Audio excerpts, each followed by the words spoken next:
नमस्ते एवरीवन, मेरा नाम नायका अग्रवाल है। मैं कनेक्ट की फाउंडर हूँ। आज आप लोगों के सामने आई हूँ डॉक्टर भूमिका शेलत को साथ में लाके। वो है एक आयुर्वेदा डॉक्टर। तो आइए मिलते हैं भूमिका जी से। नमस्ते भूमिका जी। नमस्ते सबको। मेरा नाम डॉक्टर भूमिका शेलत है। मैं आयुर्वेदिक प्रैक्टिस करती हूँ और कनेक्ट की मेंबर हूँ। डॉक्टर भूमिका, मैं ये जानना चाहूँगी कि एक आप आयुर्वेदा क्यों चूज़ किया आपने? पहले ऐसा था कि डॉक्टर बनना है, पर मेहनत पूरी की 12th में, पर परसेंटेज थोड़े से कम आए तो MBBS एडमिशन मिला नहीं। पर कुछ भी करके DR तो लगाना था, तो आयुर्वेद में पढ़ाई की। और फिर जब प्रैक्टिस के लिए आए तब पता चला कि आयुर्वेद तो फार बेटर है MBBS से। अच्छा हुआ जो मैंने MBBS नहीं किया। ओके। कोर कंसेप्ट क्या है आयुर्वेदा का? आयुर्वेदा का कॉन्सेप्ट है कि हमें सबको स्वस्थ बनाना है, मतलब जो हेल्दी है उसे हेल्दी ही रखना है, और जो बीमार है उसे भी उस तरीके से लाइफस्टाइल चेंज करवाना है कि वो हेल्दी ही रहे। और एक बार हमारे पास आ जाए तो फिर वापस से उसके बीमार होने के चांसेस बहुत कम हो जाए। ओके। आप मुझे ये बताइए कि आयुर्वेदा से स्ट्रेस और एंजाइटी, ये जो फास्ट पेस्ड वर्ल्ड है, उसमें स्ट्रेस और एंजाइटी का कोई सोल्यूशन है? स्ट्रेस और एंजाइटी दूर करने के लिए आयुर्वेदा में सबसे बढ़िया बढ़िया ट्रीटमेंट्स है। पंचकर्म है, सेमी पंचकर्म, छोटे छोटे ट्रीटमेंट्स है, जिसमें शिरोधारा करके एक ट्रीटमेंट आता है।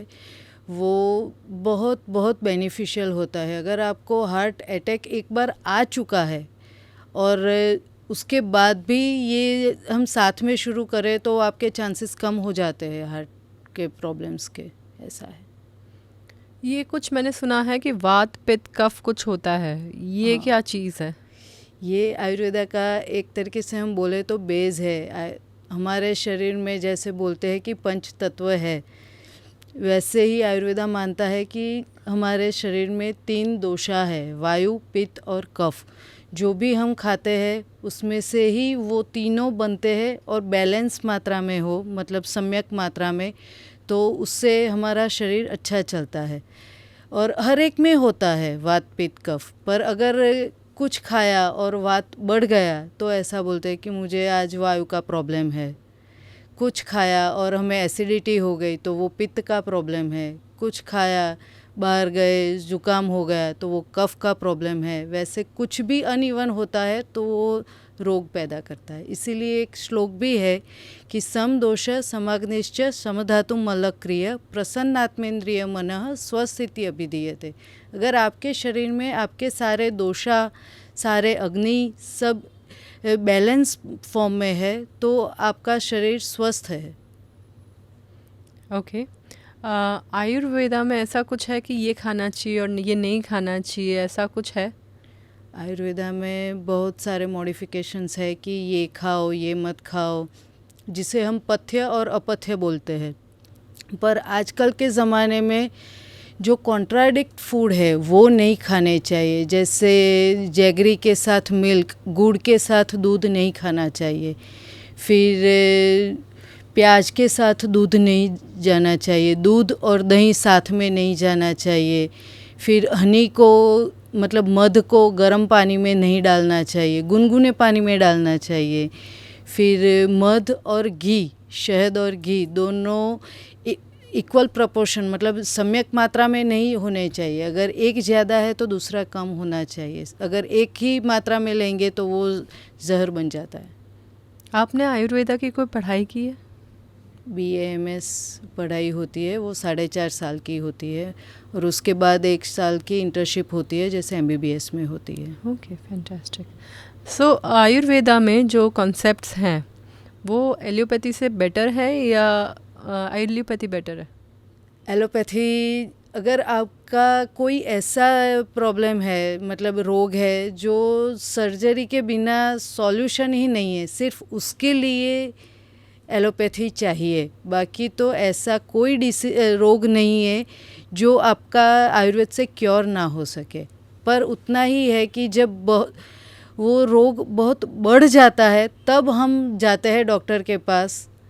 जैसे ही हमें किडनी में स्टोन हुआ तो वो आयुर्वेदा से भी निकल जाता है, पर बहुत बड़ा हो जाने के बाद हम जाते हैं, बहुत पेन हो गया है तब जाते हैं, और फिर हमें ज़्यादा टाइम नहीं देना है दवाई को, तो वो सर्जरी ही है। ऐसा है सब में भी, हार्ट में भी ऐसा ही है। अच्छा, मुझे एक बात बताइए कि आयुर्वेदा जो है उसमें कोई एडवांसमेंट आया है? ये तो बहुत पुरानी साइंस है अपनी इंडिया की, तो क्या अभी कुछ नया कोई चेंज आया है आयुर्वेदा में हाल फिलहाल 2-3 साल में? आयुर्वेदा में बहुत बहुत चेंजेस आ चुके हैं। ये जो पहले लोग बोलते थे कि आयुर्वेदा मतलब पाउडर्स ही होंगे, फिर ये नहीं खाना है, वो नहीं खाना है, बहुत सारी परहेज होगी, फिर हमें वो क्वाथ देंगे तो वो भुक्का देंगे पाउडर, वो हमें घर पे जाके बनाना है, गरम करो, पानी आधा हो जाए तब तक, फिर उसमें मध शहद डालो, फिर घी डालो, फिर पी जाओ। ऐसा कुछ नहीं है अभी। उसमें भी पाउडर अगर देना है तो वो भी कैप्सूल फॉर्म में आता है कि उसकी मात्रा नियत रहे। फिर ऐसे ही क्वाथ आता है तो वो भी रेडीमेड बना बनाया आता है। उसमें भी अगर किसी को ऐसा है कि मुझे ये भी नहीं लेना है तो उसकी भी टैबलेट या कैप्सूल फॉर्म आती है कि उसकी भी मात्रा नियत रहे। फिर अगर जैसे किसी को एकदम से एसिडिटी हो गई है तो वो पाउडर के सैचेट्स आते हैं कि आप पानी में डाल दो, पी जाओ, आपका एसिडिटी क्लियर हो जाएगा। इस बहुत बहुत सारे हैं। आयुर्वेदा और योगा का कोई कनेक्शन है? आयुर्वेदा और योगा बहुत कनेक्टिव है, बहुत। अगर कोई आजकल वैसे भी एक ऐसा दौर आया है कि सबको ऐसा है कि मुझे कम से कम दवाई दो, ट्रीटमेंट करो, या मुझे कुछ योगा सिखा दो जो मेरी लाइफस्टाइल बेहतर हो जाए तो वैसे ही मेरा ठीक हो जाए। तो उसके लिए हम उसे आसन देते हैं। जैसे कि किसी को बहुत सारा गैस हो रहा है तो उसे हम पवन मुक्तासन करवाते हैं, तो उससे ऐसे ही गैस रिलीज़ हो जाता है, तो वो पेन नहीं करता, ब्लोटिंग नहीं करता। फिर आपको डाइजेस्ट नहीं होता तो आप खाना खाने के बाद वज्रासन में बैठ जाइए, आपका ऐसे ही डाइट होने लगेगा प्रॉपर। ओके। क्या बॉडी वेट कम करने में आयुर्वेदा हेल्प करता है? बहुत। बॉडी वेट कम करने में उसमें भी बहुत सारा है कि अगर आपको आप खाना अपना मैनेज करके करो तो भी हो जाता है, एक्सरसाइज करो तो भी हो जाता है। पर प्योरली आयुर्वेद में भी ऐसी मेडिसिन है कि आपको प्योरली फैट रिड्यूस करना है, मतलब निकालना है, या सिर्फ आपको ईच लॉस चाहिए, आपका वेट कम नहीं करना है। वेट आपका प्रॉपर है पर गैस या और किसी वजह से आपका शरीर फूल चुका है तो सिर्फ ईच लॉस हो, ऐसी भी दवाइयाँ हैं। स्किन और हेयर प्रॉब्लम के बारे में कुछ आयुर्वेदा में है? स्किन और हेयर प्रॉब्लम में भी बहुत है। स्किन में तो ज़्यादातर हम पंचकर्म में विरेचन करवाते हैं, और उसकी भी ज़रूरत ना हो या ऐसा कुछ हो तो हम ब्लड प्योरीफायर देते हैं। जो पित्त हम बोलते हैं कि वो ब्लड का एक पार्ट है, रक्त विकार होता है तो पित्त दुष्टि होती है वो, तो उस हिसाब से हम ब्लड प्योरीफायर मेडिसिन्स देते हैं जो आयुर्वेद में है, जैसे नीम है, महामंजिष्ठा है, तो उससे क्लीन हो जाता है। तो वैसे ही स्किन तो ग्लो करती है और डिसीज़ क्लीन हो जाते हैं। और अगर हेयर फॉल का है तो उसमें तो शिरोधारा दी बेस्ट है। शिरोधारा से हेयर फॉल ठीक हो जाता है? शिरोधारा से हेयर फॉल वो भी शिरोधारा का साइड इफ़ेक्ट है।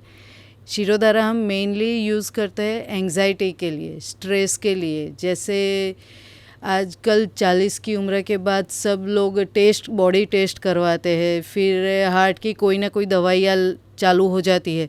उस हिसाब से हम ऐसे बोलते हैं कि आपका जो बॉडी है उसे स्वस्थ रहने के लिए, एंग्जाइटी से दूर रखने के लिए आप हर मंथ में एक बार शिरोधारा करवाइए, तो आपका सारा स्ट्रेस चला जाएगा। और उसका साइड बेनिफिट वो होगा कि आपके हेयर अच्छे होंगे, क्योंकि वो ऑयल से होगा। ऑयल ज़्यादा लगेगा, वो निकालने के लिए हम पैक लगाएंगे तो वो उससे लस्ट्रस हो जाते हैं बाल भी। डैंड्रफ का कोई सोल्यूशन? डैंड्रफ का है ना, उसमें तो सिंपल हेयर पैक से भी हो जाता है। जैसे इसे आयुर्वेद में हम केश लेपम बोलते हैं। तो वो 2-3 अलग अलग प्रकार के होते हैं, जैसी आपकी प्रकृति उस हिसाब से लेप लगाते हैं हम, तो वो ठीक हो जाता है। ओके। इंडिया में डायबिटीज़ की बहुत प्रॉब्लम है। इंडिया इज़ क्या बोलते हैं, डायबिटिक कंट्री। डायबिटिक कंट्री है, तो क्या उसका कोई सोल्यूशन है आयुर्वेदा के पास? आयुर्वेदा के पास है ना, उसमें भी अगर डायबिटीज़ है आपको, तो पहले तो आप वो डॉक्टर, मतलब हम बोलते हैं कि आप शुगर को पहले से ही कंट्रोल करो। फिर आयुर्वेद में भी बहुत सारी दवाइयाँ हैं जो आपका ब्लड शुगर कंट्रोल करती है, उससे कोलेस्ट्रॉल भी कंट्रोल होता है, सब कुछ होता है। अगर आपको डायबिटिक न्यूरोपैथी भी हुआ है, मतलब डायबिटीज़ बहुत ज़्यादा बढ़ गया, आपकी आँखों ने देखना बंद कर दिया, आपके पैर नीचे कुछ है वो आपको पता ही नहीं चल रहा, सेंसेशन चले जाते हैं, तो उसमें भी आयुर्वेदा बहुत हेल्प करता है। आप एक आयुर्वेदिक डॉक्टर हो, उसमें आपको सबसे ज़्यादा क्या अच्छा लगता है? I mean what is the best thing about what you do? सबसे ज़्यादा मुझे अच्छा ये लगता है कि मैं लोगों की सेवा कर पाती हूँ, और अगर हार्ट के प्रॉब्लम्स जब आते हैं और मैं उसे अच्छा करती हूँ, तो वो सबसे ज़्यादा प्राउड मोमेंट होता है मेरे लिए। जैसे अभी 1 महीने पहले ही मेरा एक पेशेंट था, तो उसे एपेक्स वाले ने एंजियोग्राफी के लिए बोला हुआ था, तो उसे करवाना नहीं था, क्योंकि उसे रैंडमली वो दिखाने गया, तो बोला कि आप में ब्लॉकेज तो मुझे दिख रहा है, आप एंजियोग्राफी करवा लो, फिर एंजियोप्लास्टी करना पड़ेगा, बहुत सारा प्रॉब्लम है। और वो मेरे पास आया, उसके रिपोर्ट के हिसाब से ऐसा था कि उससे पहले न्यूमोनिया हुआ था, और उसकी दवाइयाँ उसने डोज प्रॉपर तरीके से पूरे नहीं किए थे, तो उसके फेफड़ों में कफ बन चुका था, तो वो जमने के कारण उसे हार्ट में पेन हो रहा था सांस लेते टाइम। तो डॉक्टर के पास गया, तो उसने बोला कि नहीं, ये करना पड़ेगा। फिर सिंपली मैंने उसे बोला कि आप अपनी जो भी दवाइयाँ न्यूमोनिया की आपने आधी रखी हुई है, जो आपके पास है, वो आप ख़त्म कर दो बस। फिर 1 हफ्ते के बाद आप वो एपेक्स में जाके एंजियोग्राफी करना, तो सब कुछ ठीक आएगा। उसने ऐसा किया कि वो दवाइयाँ ख़त्म करके वापस से घूमने चला गया, उसे कुछ प्रॉब्लम नहीं था। फिर 1 महीने के बाद उसे वापस से पेन हुआ, तो वो जाइडस में दाखिल हो गया। उसने भी 24 आवर ऑब्जर्वेशन में रखा और वापस भेज दिया कि अभी कुछ नहीं है। तो जब वो पेशेंट आके बोलता है कि मैम आपने मुझे बचा लिया, वरना वो लोग तो मेरा एंजियोप्लास्टी करके स्टेंट बेंट रख देते मुझे, तो वो बहुत अच्छा लगता है। आपकी लाइफ में ऐसा कोई मिरेकल केस हुआ है जिसको आप बताना चाहोगे दर्शकों को? वो मेरा सबसे पहला केस था कि मैंने आयुर्वेदा तो पढ़ाई कर ली, फिर जैसे सबके घर में होता है कि पापा लोगों को टेंशन होता है कि इसका पढ़ तो लिया आयुर्वेदा, पर अभी चलेगा कि नहीं चलेगा। तो मैं आयुर्वेदा भी सीखने जाती थी, हम गांधीनगर रहते थे, तो वहाँ सिविल में बहुत बढ़िया आयुर्वेदिक सेक्शन चल रहा था, तो शाम को मैं वो आयुर्वेदा सीखने जाती थी, और सुबह में मैं वहाँ पे फिजिशियन था, एमडी फिजिशियन, उसके पास कार्डियक सीखने जाती थी, हार्ट प्रॉब्लम्स। तो वहाँ पे मैंने इंजेक्शन लगाना, पल्स लेना, फिर सब कुछ सीख लिया। तो एक बार मैंने अपना छोटा सा सेटअप भी कर लिया था। फिर तो मेरे पापा के ड्राइवर थे, उनकी मम्मी को जैसे लास्ट मोमेंट कि बस अब खाना पीना छोड़ दिया, अब वो जाएंगे 1-1.5 घंटे में, वैसी कंडीशन थी। और उनका सबसे छोटा वाला बेटा था, तो वो हमारे जितना ही था। उसे ऐसा था कि नहीं, दादी को कुछ नहीं होना चाहिए, अभी तो ये है, और अभी से सब दिया बिया करके बैठ गए हो कि बस अब तो ये जाने वाली है, ऐसा नहीं, मैं लास्ट मोमेंट तक लड़ूंगा और उन्हें बचाऊंगा। तो उन्होंने उसके फैमिली डॉक्टर को बुलाया कि अंकल आप आओ, बा को कुछ हो गया। तो उन्होंने बोला नहीं, अब तो ये जाने वाली है, मैं आके क्या करूँगा। तो उन्होंने मेरे पापा को बोला, भैया को बोला कि ये डॉक्टर है, उसे भेजो तो सही, कुछ करेगी। तब तक तो मैं छोटी मोटी दवाइयाँ देती थी MBBS वालों की तरह। भैया ने बोला चल जाके देखे तो सही, उससे भी ऐसा लगे कि नहीं मैंने बोला और ये आई। वहाँ जाके देखा तो लगा कि नहीं, इसमें तो कुछ किया जा सकता है। अगर ये सांसें रुक जा रही है तो मैं कुछ डेक्सोना या ऐसा कुछ दे दूँ तो वो हॉस्पिटल तक तो पहुँच जाएगी जहाँ पे मैं सीख रही थी। तो मैंने लोकल इतना वो ब्रोंकोडायलेटर दे दिया, इंजेक्शन मार के, और वहाँ जहाँ सीख रही थी वहाँ फ़ोन करके बोल दिया कि ऐसा एक इमरजेंसी पेशेंट आ रहा है, आप लोग देख लेना, आईसीयू में रख लेना। और टचवुड वो दादी 5 साल जी उसके बाद। तो वो मेरे ख्याल से मिरेकल है और मेरे लिए सबसे बड़ा ब्लेसिंग्स है। लाइफ में बहुत सारे प्लस और माइनसेस आए, पर शायद आज मैं उसी की वजह से हूँ यहाँ तक। क्या आज के यंगस्टर्स आयुर्वेदा को एज अ करियर चूज़ कर रहे हैं? जब हमने पास किया ना तब नहीं कर रहे थे। अब तो पास आउट में से 80% लोग आयुर्वेदा ट्रीटमेंट ही करते हैं, प्योरली आयुर्वेद करते हैं। आयुर्वेदा में करियर है? बहुत बढ़िया है, पर ऐसा है कि थोड़ा सा मतलब हमें एफ़र्ट बहुत ज़्यादा डालने पड़ते हैं, पर जितना एफ़र्ट डालते हैं उससे अच्छा कमाते हैं। ओके। कैसे पता चले कि ये जेन्युइन है बंदा, प्रैक्टिशनर, हाँ। और अच्छा है?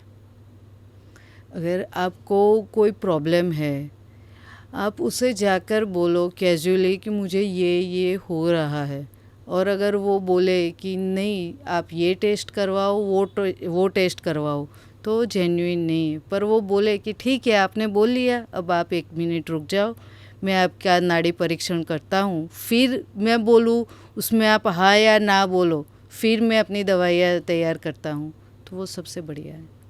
नाड़ी एज इन पल्स ना? या पल्स। पल्स से सब कुछ पता चल जाता है? सब कुछ पता चल जाता है। पल्स भी बेसिक हम ऐसे हाथ के बाद रिस्ट जॉइंट का एक उंगली छोड़ के 3 फिंगर ऐसे पल्स पे रखते हैं। आप खुद भी कर सकते हो, जैसे आप रखोगे तो आपको ये 3 में से किसी एक पर आपका फील होगा धक धक धक जैसे। अगर ये एकदम से ज़्यादा साउंड करता है तो वो पित्त का करता है, वो फिर हल्का हल्का करता है तो वो कफ का करता है, और वायु का होगा तो एकदम से आपको जैसे झटका लगे वैसा होगा, फिर थोड़ा कम हो जाएगा, फिर एकदम से होगा, फिर कम हो जाएगा, तो वो वायु का होता है। ओके। अगर आपको फिर से एक मौका मिलता और आपको डॉक्टर बनने का मौका मिलता, तो आप MBBS चूज़ करते या आयुर्वेदा?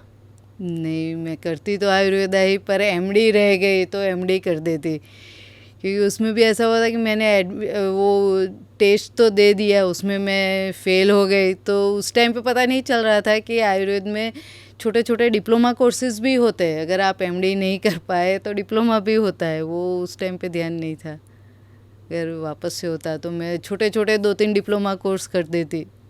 ओके।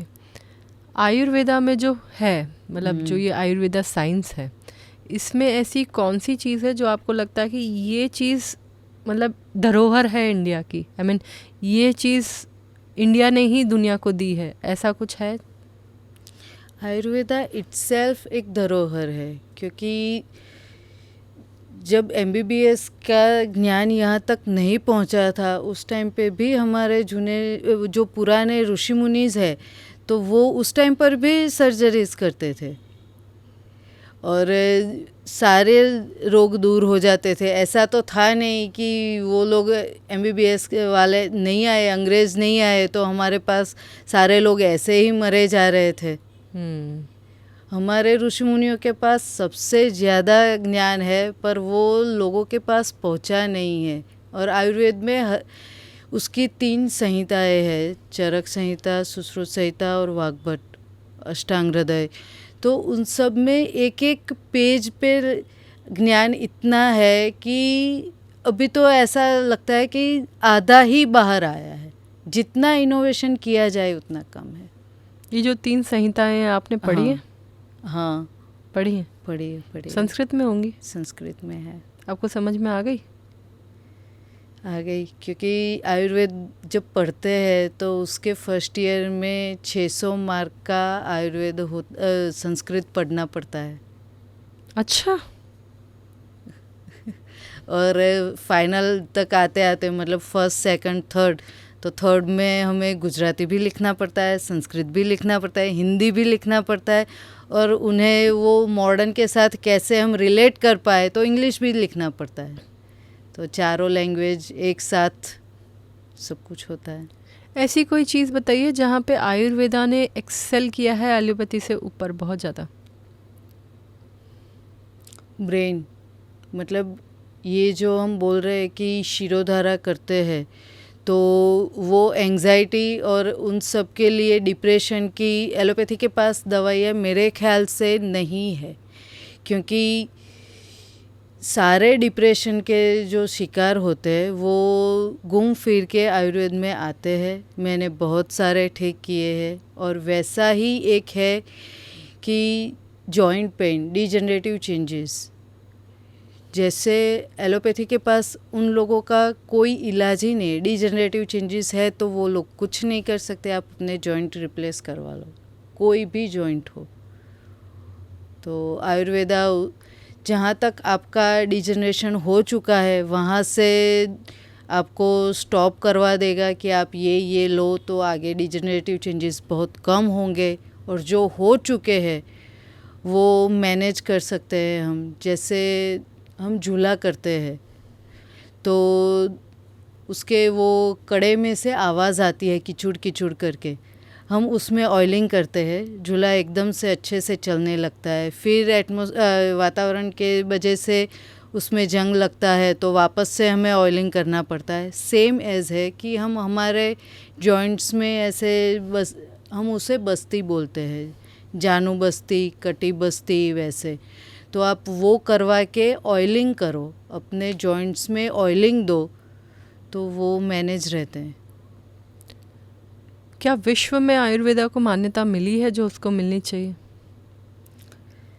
वैसे तो नहीं मिली, पर अब हर जगह पे एज ए ऑल्टरनेट थेरापी वो चल रहा है। आज यूएसए में है, यूके में है, ऑस्ट्रेलिया में है, न्यूजीलैंड में है, और उसमें एक अच्छा सा बेनिफिट हमारे लिए ये है कि अगर आप एमबीबीएस करते हो, मतलब भारत में कोई भी करता है, तो उससे बाहर जाके प्रैक्टिस करने के लिए उसे एक एग्ज़ाम देनी पड़ती है, पर आयुर्वेद वालों को नहीं देनी पड़ती, क्योंकि आयुर्वेद तो सबसे ज़्यादा नॉलेज ही हमें है।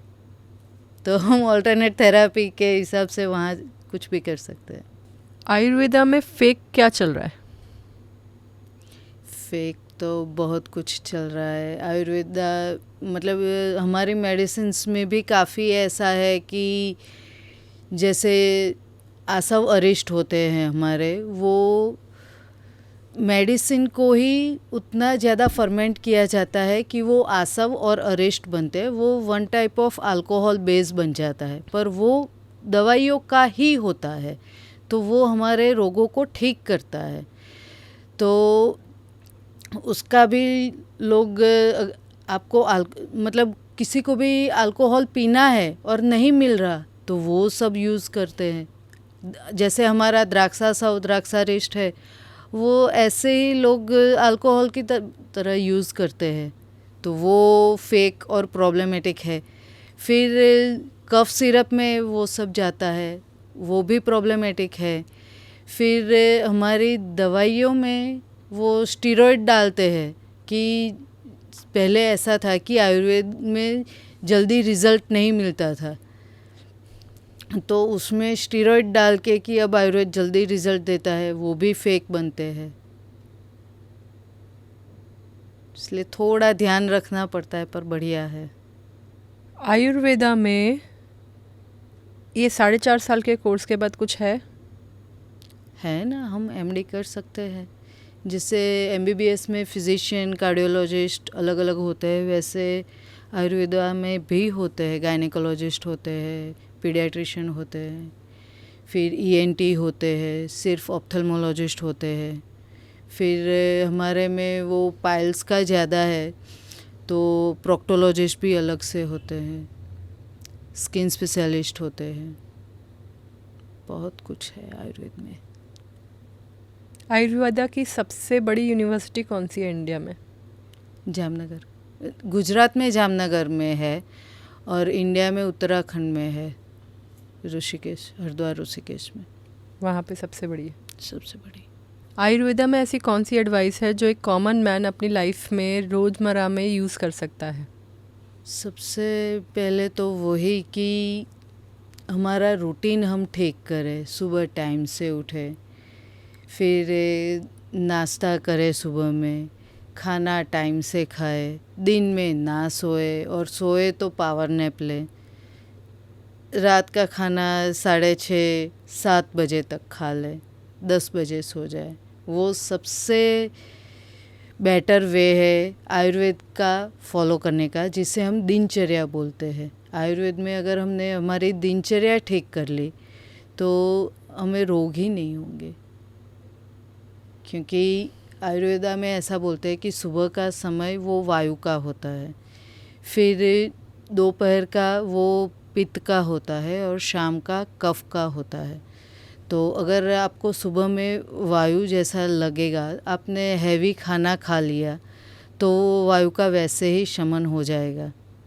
नाश्ता आपने हैवी कर लिया, ठीक हो गया। फिर आएगा पित्त, तो आपने दोपहर में हैवी खाना खा लिया, वो ठीक हो जाएगा। फिर रात को है कफ, कफ इट मीन्स हैवी है, तो उस टाइम पे आप कम खाओ, हल्का खाओ, तो आपको रात को नींद भी अच्छी आएगी और आपका कोई रोग नहीं होगा आप में। नींद से याद आया कि इंसोम्निया होता है, नींद नहीं आने की बीमारी, उसमें आपका आयुर्वेदा क्या बोलता है? उसमें पहले तो ऐसा है कि आप रात को प्राणायाम करो, जब सोने बैठो जाओ, आपके बेड में बैठ के सिर्फ 5 मिनट आप प्राणायाम करो, ब्रीदिंग एक्सरसाइज कर लो ठीक तरीके से, और फिर भी नींद ना आए तो आप काऊ घी के 2 या 3 ड्रॉप्स ईच नोस्ट्रिल्स में डाल दो और सोने का ट्राई करो, आपको नींद आ ही जाएगी। और वो नींद आएगी, वो साउंड स्लीप आएगी आपकी, वो सबसे बढ़िया है। आयुर्वेदा के हिसाब से सुबह कितनी बजे उठना चाहिए? वो तो बोलते हैं ब्रह्म मुहूर्त में उठो 4:30 बजे, पर वो नहीं हो सकता तो 5:30-6 बजे तो उठना ही चाहिए। और अगर लेट उठो तो क्या होगा? लेट उठो तो वही ये दोषाज एक्टिव हो जाएंगे, तो आपको उठने से के तुरंत ही ऐसा लगेगा कि आज मुझे ठीक नहीं लग रहा, आज उठना नहीं है, कुछ काम नहीं करना है, गैस ज़्यादा लग रहा है, ये वो। रात को सोए नहीं होंगे तो खट्टी डकारें आएगी, पेट में जलन होगी, गुस्सा बहुत आएगा। ऐसा आयुर्वेदा के हिसाब से कितने घंटे सोना चाहिए एक नॉर्मल इंसान को? 7 से 8 घंटा। 7 से 8 घंटा।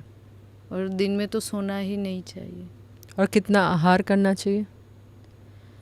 आहार तो जैसे आपकी प्रकृति के हिसाब से और ऋतु के हिसाब से, फिर आप कितना काम करते हो। अगर आपको कुछ काम नहीं है, आप बैठे ही काम है आपका, तो आप हल्का हल्का खाना खाइए जो आपको इजीली डाइजेस्ट हो जाए। आयुर्वेदा में मैंने सुना कोई कांसा थेरेपी होती है, वो क्या है? कांसा थेरेपी ऐसा है कि जैसे हमारा बेस है वात पित्त कफ, तो वो हमारे पुराने लोग ऐसे, ऋषि मुनि ऐसे कहते थे कि हमें खाना कांसे की थाली में खाना चाहिए, तो उसके तत्व हमें मिलते हैं और वो हमारे लिए बहुत अच्छे हैं। पर आजकल के खाने में जैसे नमक और वो नींबू ज़्यादा होता है, फिर और मसाले ज़्यादा होते हैं, तो वो कॉन्ट्राडिक्ट फूड बन जाता है कांसे में खाना, तो वो हम खा नहीं सकते। तो उससे अभी एक ऐसा मशीन बना है कांसा की थाली, जो मोटर रख के वो गोल घूमती है, तो उसके ऊपर पग रखते हैं हम, और हमारी प्रकृति के हिसाब से वात पित्त कफ के हिसाब से उसके ऊपर हम घी या ऑयल डालते हैं, और वो जैसे मशीन से घूमता है, तो उसमें एक्यूप्रेशर के पॉइंट्स जैसे बनाए हुए होते हैं। तो उससे क्या होता है कि हमारे जो पूरे बॉडी में जितने भी सारे अंग हैं, ऑर्गन हम बोलते हैं, उसका मेन एक पॉइंट हमारे फुट में होता है, मतलब तलवों में होता है। तो वो जब हम कांसा थेरेपी में कांसा की थाली पे वो गोल गोल घूमता है, तो हमारे वो अंग में एक बेनिफिट होता है, वो पॉइंट दबते हैं तो वो एक्टिव होते हैं। तो अगर हमें और कोई डिसीज़ कम मात्रा में है तो वो सारे ऐसे ही ठीक होने लगते हैं, हमें दवाइयों की ज़रूरत नहीं पड़ती। और एक तरीके से ऐसा है कि किसी को अगर पूरा पंचकर्म करवाना है तो वो डिटॉक्सन होता है, पर किसी के पास इतना टाइम नहीं होता वो पूरा पंचकर्म करवाने का, तो ये कांसा थेरापी का 21 डेज़ का वो प्रोग्राम करता है, तो वैसे ही डिटॉक्स हो जाता है बॉडी। ओके लोग कहते हैं कि एलोपैथी फास्ट इफेक्ट करता है और आयुर्वेदा बहुत धीरे धीरे इफेक्ट करता है, ऐसा कुछ है? पहले ऐसा था, पर अब तो आयुर्वेदा में भी बहुत सारी दवाइयाँ आ चुकी है, और उसमें भी हमारे से ज़्यादा साउथ के जो स्टेट्स है वो बहुत आगे है। उसमें इतना इनोवेशन होता है, सारे वो प्लांट बेस्ड दवाइयाँ ही बनाते हैं, और उस दवाई का रिज़ल्ट हमारी नॉर्मल दवाइयों से ज़्यादा फास्ट होता है। Normal as in allopathy? नहीं नहीं नहीं, आयुर्वेदिक में ही, जैसे हर एक राज्य अपने अपने वहाँ फार्मेसीज़ होती है और दवाइयाँ बनाते हैं, पर हमारे सब लोग क्या करते हैं कि मेटल बेस भी दवाइयाँ होती है और प्लांट बेस भी होती है, पर साउथ वालों का काम बहुत ज़्यादा है, वो दवाइयाँ एक्सपोर्ट होती है उनके यूएसए यूके में, तो वहाँ मेटल बेस्ड दवाइयों पे बैंड लगा हुआ है।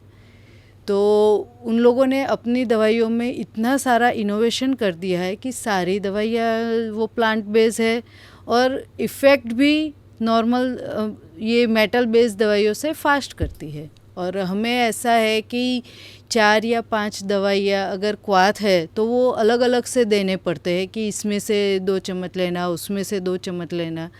उन लोगों ने ऐसा बनाया कि अगर आपको 5 अलग अलग प्रकार के काढ़े पीने हैं तो वो आप पाँचों इकट्ठा कर दो, एक कंटेनर में सब इकट्ठा कर दो, और फिर उसमें से ही आप 4 या 5 चम्मच एक साथ ले लो, आपकी सारी दवाइयाँ एक में ही आ जाएगी। आयुर्वेदा की सृष्टि किसने की थी? आचार्य चरक और सुश्रुत। ओके तो जब ये उन्होंने बनाया तब से लेके आज तक कोई पूरी तरह से समझ पाया है आयुर्वेदा को? कोई नहीं समझ पाया, क्योंकि हम जितना भी कर ले, जितना भी सीख ले, हर एक पत्ते पे, हर एक पेज पे है नए नए इनोवेशन, कितना सीखेंगे। हर एक पेशेंट है, जैसे आपके लिए एक दवाइयाँ है वही दूसरे के लिए नहीं है, क्योंकि आपकी प्रकृति और उसकी प्रकृति अलग है। जैसे वात पित्त कफ ही है, पर आप में वात ज़्यादा है, इसमें पित्त ज़्यादा है, तो आपको पैर दुख रहे और जो दवाइयाँ मैं दे रही हूँ वही वो पित्त वाले को नहीं दे सकती, फिर पित्त वाले की दवाइयाँ कफ वाले को नहीं दे सकती। फिर किसी में ऐसा होता है कि तीनों होते हैं ज़्यादा एग्रेसिव। एलोपैथी में तो सबको बुखार होने पे क्रोसिन होता है, सबको हेडेक होने पे एक ही दवाई होती है, सबको वॉमिटिंग में एक ही दवाई होती है, ऐसा नहीं हो सकता। ऐसा आयुर्वेद में नहीं होता, और इसीलिए आयुर्वेद थोड़ा डिफरेंट है, थोड़ी हमें ज़्यादा मेहनत करनी पड़ती है वो समझने के लिए कि पेशेंट को क्या दे। पर एक बार जब वो सब आ जाता है कि नहीं ऐसा है तो यही दवाइयाँ असर करती है, ये है तो यही करती है, तो वो बहुत वर्क करता है। फिर क्या आपको लगता है भारत से ज़्यादा आयुर्वेदा की डिमांड फॉरेन में है? अब फॉरेन में तो वहाँ यूनिवर्सिटीज़ बन चुकी है, कनाडा में, यूके में, यूएसए में यूनिवर्सिटीज़ वहाँ बन चुकी है आयुर्वेद की। एक समय ऐसा आएगा कि वहाँ से लोग हमें यहाँ सिखाने आएंगे कि आप ये कर रहे हो, ये गलत है ऐसा करो। वो लोग संस्कृत सीख रहे हैं ताकि वो संहिता पढ़ सकें, एंड वो लोग इसको डीपली जा रहे हैं और हम अपनी संस्कृति छोड़ते जा रहे हैं। सही है, वो लोग संस्कृत भी सीख रहे हैं और उसमें इतना ज़्यादा इनोवेशन कर रहे हैं कि वो देख रहे हैं कि अगर हमने एक दवाई बनाई तो हम उसका पूरा पाउडर फॉर्म में या ऐसे ही यूज़ करें, वो लोग उनका एक्सट्रैक्ट निकाल के यूज़ करें, तो कि इसमें यही काम का है तो यही बनाओ और इसे ऐसे मॉडर्न तरीके से बनाओ, और वो मॉडर्न मेडिसिन से कंपेयर कर रहे हैं। हमारे यहाँ इतना अभी इनोवेशन कम है, हमारे यहाँ इतना रिसर्च फैसिलिटी भी नहीं है, रिसर्च फैसिलिटीज़ बहुत कम है, हमारे यहाँ रिसर्च फंड भी नहीं है इतना। इसीलिए तो thank you so much everyone for watching. आपने आयुर्वेदा के बारे में समझा, आयुर्वेदा के बारे में सुना, इसके लिए धन्यवाद। थैंक यू डॉक्टर भूमिका शेलत कि आपने अपनी विद्या, अपनी नॉलेज को हमारे साथ शेयर किया। Thank you. प्लीज़ इस वीडियो को शेयर, लाइक और कमेंट कीजिएगा ताकि और लोगों तक ये ज्ञान पहुंच सके।